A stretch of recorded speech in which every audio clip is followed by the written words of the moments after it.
এখন আমি কথা বলবো যে ফরম্যাটিং স্টাইল নিয়ে, যে আমার কোনো একটা কিছু লেখা হলে সেই লেখাটা আসলে আমরা কিভাবে লিখতে পারি।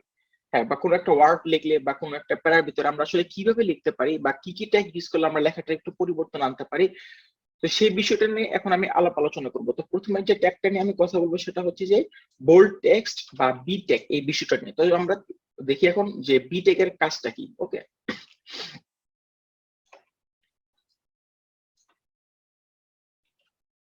তো ধরি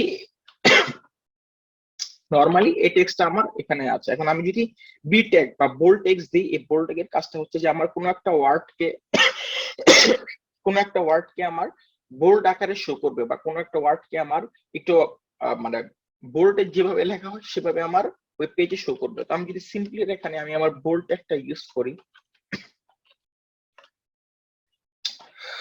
এখন যদি আমি এখানে রিলোড দিই তাহলে কি চলে আসলো, আমার সিম্পলিটা বোল্ড আকারে চলে আসলো। হ্যাঁ, এটা হচ্ছে মূলত বোল্ড ট্যাগের কাজ। এরপরে যে ট্যাগটা আমরা দেখবো সেটা হচ্ছে স্ট্রং ট্যাগ। স্ট্রং ট্যাগ আর বোল্ড ট্যাগের কাজটা হচ্ছে একই। হ্যাঁ, স্ট্রং ট্যাগ বোল্ড ট্যাগ একে অপরের মানে সিমিলার বলা চলে। তো স্ট্রং ট্যাগটাও মূলত মানে বোল্ড ট্যাগের কাজই করে। তো স্ট্রং ট্যাগটা হচ্ছে যে বোল্ড ট্যাগ যেভাবে আর কি গাঢ় করে, ঠিক এই স্ট্রং ট্যাগটাও মূলত এটা যে একটা ইম্পর্টেন্ট টেক্সট বা এটা যে একটা আলাদা, এটা যে ইম্পর্টেন্ট, সেটা আমাকে হাইলাইটেড করার জন্য বোল্ড ট্যাগের মতোই মূলত কি করে আমাকে মানে মানে বোল্ড ট্যাগটাই আর কি ইউজ করে। তো সেক্ষেত্রে আমি যদি এখানে স্ট্রং ট্যাগ ইউজ করি বোল্ড ট্যাগের বদলে,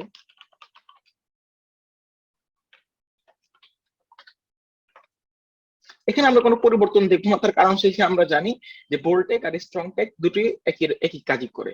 কারণ বোল্ড ট্যাগটা হচ্ছে যে কাজ করে, স্ট্রং ট্যাগও মূলত আসলে সে একই কাজই করে।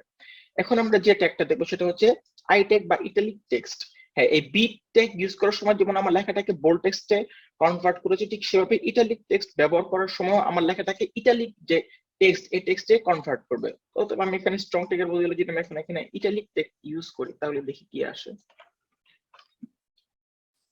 তাহলে এখানে কি হলো, এই সিম্পলিটা আমার ইটালিক টেক্সটে কনভার্টেড হয়ে গেল। তো এটা হচ্ছে মূলত ইটালিক টেক্সটের কাজ। অনুরূপ ভাবে আমার এখানে এই যে ইএম, যে এমফেসাইজ টেক্সট, এটা হচ্ছে মূলত আমার ইটালিক টেক্সটেরই কাজ করে। যেমন স্ট্রং টেক্সটটা বোল্ড টেক্সটের কাজ করে, ঠিক সেভাবে এই ইএম টেক্সট বা এমফেসাইজ টেক্সট এটাও ঠিক অনুরূপ ভাবে ইটালিক টেক্সটেরই কাজ করে। এখানে আমি যদি এখানে ইএম টেক্সট ইউজ করি,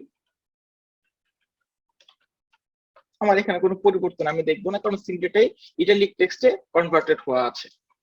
তো এটাই হচ্ছে মূলত আর কি এমফাসিস বা ইএম ট্যাগের কাজ। অথবা আমরা একটু রিভাইজ করি যে বোল্ড ট্যাগ আর স্ট্রং ট্যাগটা হচ্ছে একই রকম, এই টেক্সটটাকে বোল্ড আকারে কনভার্ট করবে, আর ইটালিক টেক্সট বা এমফাসিস টেক্সটটা হচ্ছে ঠিক একই রকম আমার ওয়ার্ডটাকে ইটালিক টেক্সটে কনভার্ট করবে। এখন আমরা আসি মার্ক ট্যাগ। এই মার্ক ট্যাগটা কি বা মার্ক ট্যাগের কাজটা কি?